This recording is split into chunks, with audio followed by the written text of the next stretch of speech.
You're listening to If These Woods Could Talk, produced by the Rhinelander District Library. More information can be found at rhinelanderlibrary.org.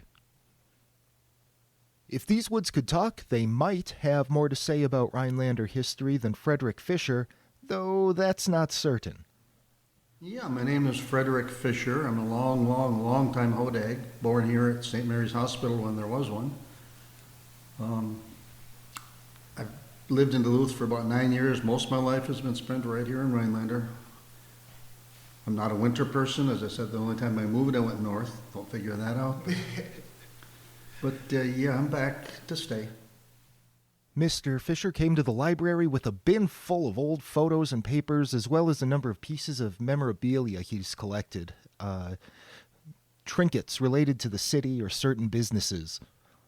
Without anything in particular to discuss, we just sort of talked about his items and followed the conversation where it went.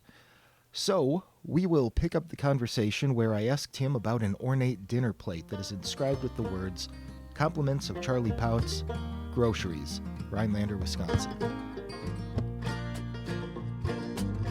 If this was a talk, would you sit and listen to tales of those who came before us in the virgin pines with the river glistening? Sit on back with friendlies, share some stories about butterflies, days gone by on the sunset hill of glory.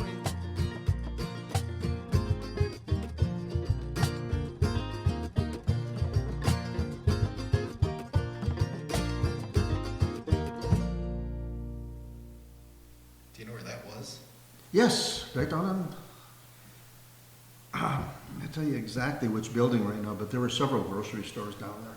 Charlie and his wife lived just a little bit up the hill on Thayer Street. Okay. I never knew him, but I did know his wife briefly because she was a friend of my mother's aunt who moved here from Chicago. And she was my maternal grandmother's sister. Okay. Great. I only knew one of my grandmothers. One of them died before I was born, and the other one died when I was 3. But she had come down on the Chicago and Northwestern train from Mercer many times. Okay. And they tell me that the last time she came down to visit, she'd always come over, she'd read to me we lived on Yonge Street, which was known as Bloody Yonge Street quite affectionately, with some good reason. But, Okay. but she would read to me in a chair by the east window, which looked out on the Chicago Northwestern Railroad yard, just across Courtney Street. Every time we do this, she'd read to me for hours. But that time when she went home, I cried. I don't know why. I remember that, but they tell me that was the only time I did, and she didn't make it back. She died. So I don't know if that means anything or not, but it's a bit of history. It's a thing, yeah. That is interesting. Why, let's talk about Bloody Young. Okay. It was a one short block street that ran from Courtney, which was at the time technically a street, but was considered an alley, Okay. according to the school district. Because I remember Mr. Krushke, the superintendent at that one time, I was in first grade, came over. I'll get back to Young Bloody. Oh, yeah. But this is all part of the story. Mr. William Krushke was the superintendent before said VIG. And he sent the crews into South Park School where we were attending. It was across the Atlas Plywood Yard, and it was in school. And took anybody who lived on Yonge Street, and there were several of us. There was Winchells and Gilberts and Wagner, all kinds of people down there. Took us all from first grade South Park over to Curran, which isn't that far, but we had no idea.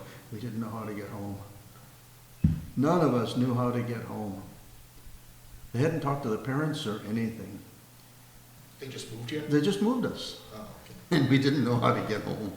Finally, someone at the school called, and the parents came and got us and all that sort of thing. But the very next day, Mr. Krushke was up against the wall. There was a large warehouse on the street that my stepfather had for lumber and working shops and stuff like that. And later it went to the Moritz Tire Company. They bought it. And it's gone now. They had him up against the door in this little semicircle of neighborhood mothers. I wish I had pictures of that. But he did back down, and he said he was wrong. Courtney is a street. You can go back to South Park. So it was a half day at Curran. I didn't mind Curran itself, but it would have been nice if we'd known about it. Yeah, a little notice. Yeah. But the street itself, see, it ended at the river. There was no trigs at the time, no side, everything. There were about 9 houses on there. I could count them and tell you who lived in them, actually, most of them. But it ended right at the river, where I fished an awful lot. And it just had an odd collection of residents. It was a very low-income area, right downtown. If people wanted to fight from downtown, they usually didn't fight downtown. Like in the Hollow, they'd have a fist fight in the Hollow. People used to go down there on Friday nights and watch the fights, or Saturday nights. Literally, I mean, you'd sit in your car and watch people fight. You knew there were going to be some. But on Young Street, they would come over from the regular downtown area. I don't know if they got chased out of there, what, that's where the fights were. But it was even more than that, because it was also kind of a hobo stopover for one of the days of the hobos. I was a kid at the tail end of that. I got to know some of them over in the area where the fish pond was, across the Davenport Street Bridge. But my brother knew some, and he even found a couple who had died over there. Wow. On Young, it was just not a place where people traveled all over.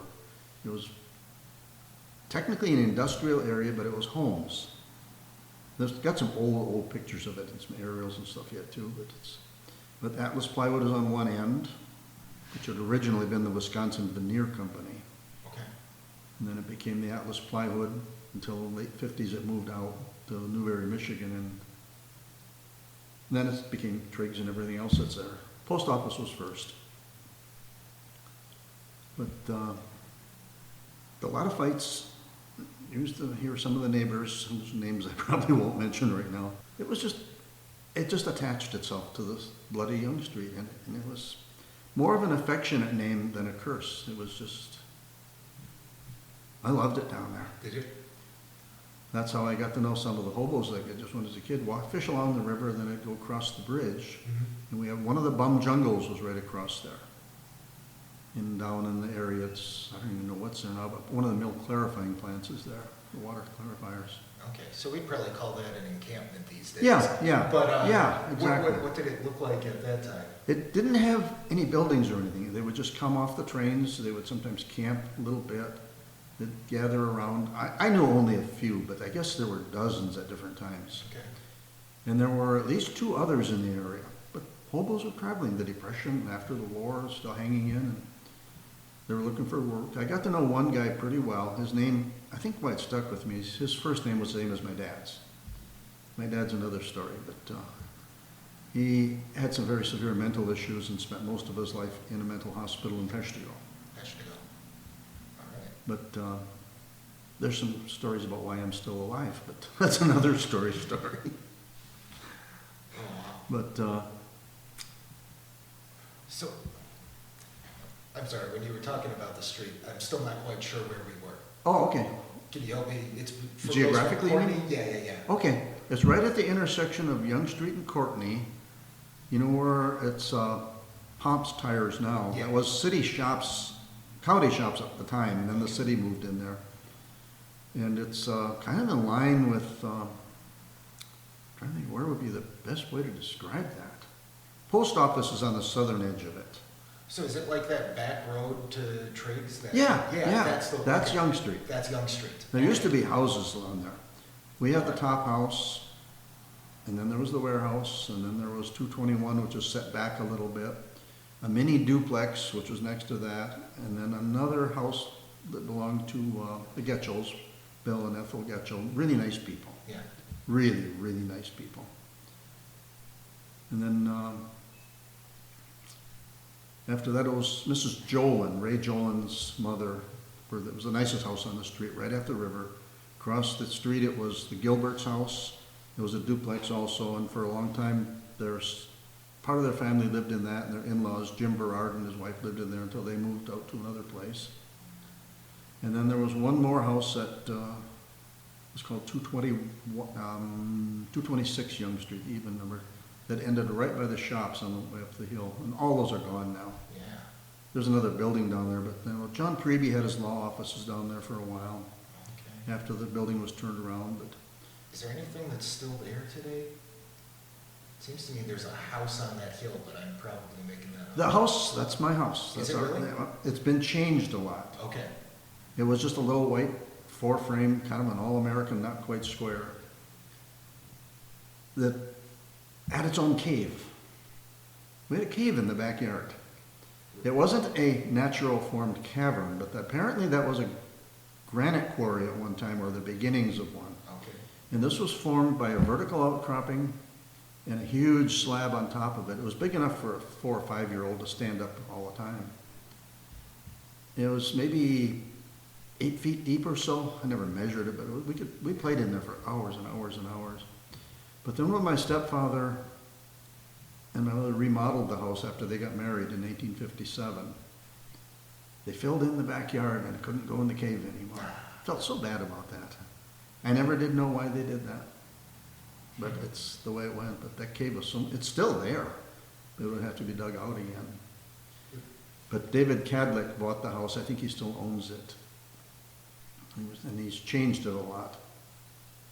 It's going to, if you put residence on top, it was a single story. There was a flat garage, but he added on to that. But that house is still there. That house goes back sometime to the 1920s. Don't know exactly when. But yeah, that one is still there. That's cool. So for my own curiosity, I just don't know a whole lot about this Hungry Hollow. Everyone calls it the Hollow or the Holler, but what's the Hungry from? I don't know for sure. There are rumors. Okay. It appeared in newspaper items, but maybe because the lumberjacks went down. There were quite a few hotels and bars and some restaurants. Okay. There's probably information in the group somewhere on that. I'll have to look it up again. But the hollow, of course, is because it's low. It drops down and it goes back up, and there's the hollow. It's where the Sioux Line Depot was, the freight depot. Passenger depot was over across from the paper mill. Oh, like where their offices are now, right across the. Yeah, only a airport? little bit closer to Sutliff Avenue, Okay. up on the hill a little bit. That was the Sioux Line Passenger Depot. Okay. We've got pictures of that too, of course. Of course. And but they quit that after a while, and they moved what little passenger service was left down to the one in the hollow. And that building now, of course, is part of the logging museum. Oh, right, yeah, they moved there right Yeah, over they there. moved it right over there. So you probably saw the Al Lease thing that I put up on that page. Which? One of our videos a few weeks ago. Oh, yeah, Al yeah, Lease. yeah, yeah. But he touched on that a little Yeah, bit. That was the yeah. building he worked in. That's kind of cool. What was I gonna ask? So probably this would never make it to air, but do you know if the Hungry Hollow has any reputation for? Yes, Yes. yes. Okay. Some of it's, I don't know if any's documented, but yes, it had pretty much everything.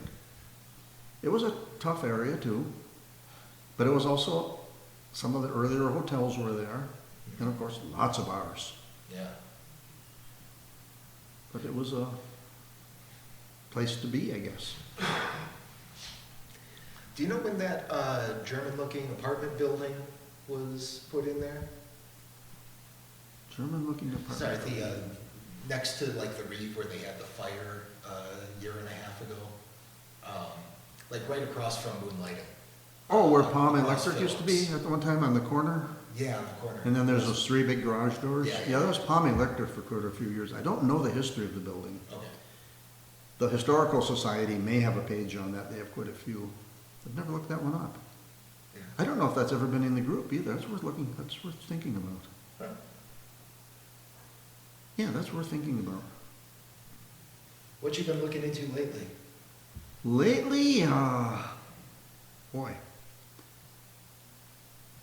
getting my feet back on the ground after having to replace my furnace, I think. But, Yeah. oh, Okay.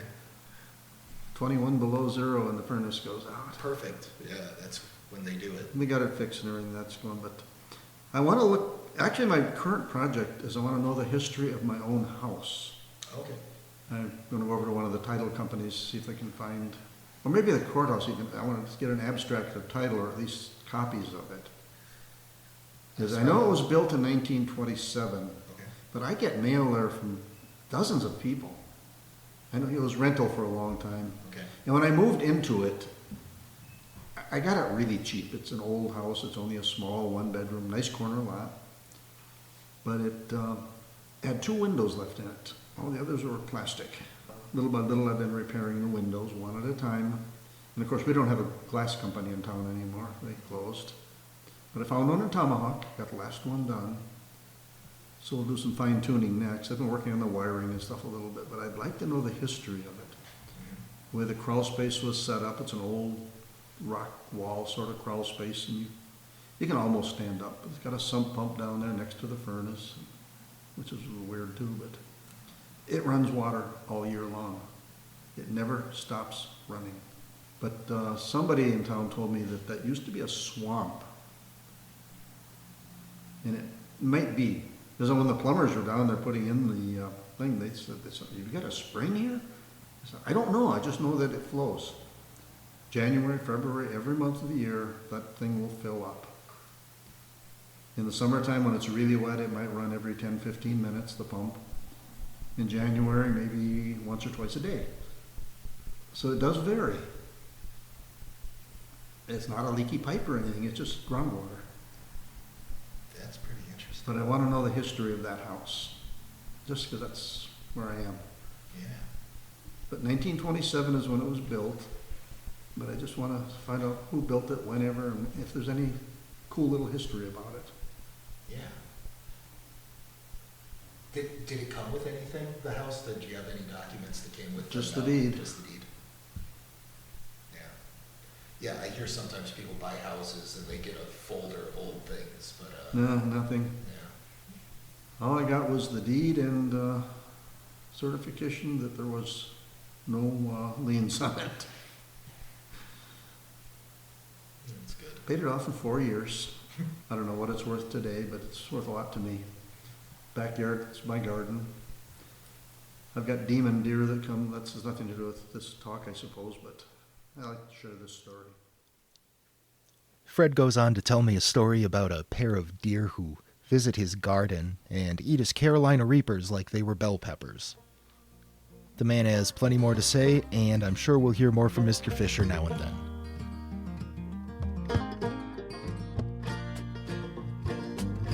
Thanks for listening to If These Woods Could Talk, produced by the Rhinelander District Library. Thank you to Fred Fisher for stopping by. If you have a story to tell, or if you know someone who does, reach out to the library. You can also follow or subscribe on Facebook, Instagram, YouTube, and most places where you get podcasts.